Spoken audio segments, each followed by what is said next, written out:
தேனி மாவட்டம் கம்பத்தில் வன காப்பாளரை சிறுத்தை தாக்கிய சம்பவம் பெரும் பரபரப்பை ஏற்படுத்தியுள்ளது.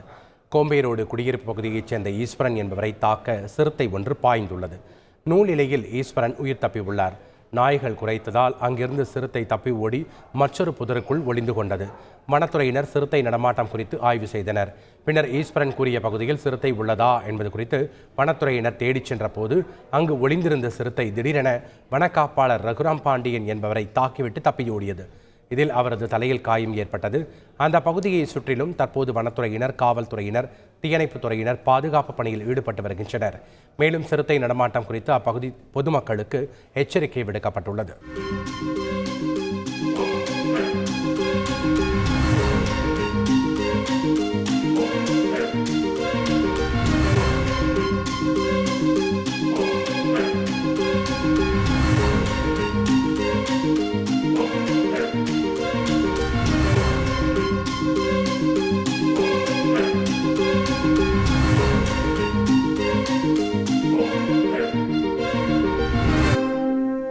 அதுக்குள்ளே காக்கா கத்துதுன்னு சொல்லி அதை போய் என்னான்னு பார்க்கலான்னு போகும்போது ஒரு 3 அடி கேப்பில் நான் அதை பார்க்க என்னை அட்டாக் பண்ண வந்துச்சு. அது நான் ஒரு நூலளவில் இன்றைக்கி நான் தப்பிச்சிருக்கேன். நானும் என் குடும்பமாக என் பிள்ளை ஊட்டி எல்லாமே இன்றைக்கி ஒரு நூலளவில் இன்றைக்கி நாங்கள் தப்பிச்சு ஓட்டிருக்கோம். கரும்புலி செம்புலி வளர்ந்தது எந்திரிச்சு எந்த 4 வருஷத்துக்கு கையை அப்படி வச்சிருந்துச்சு.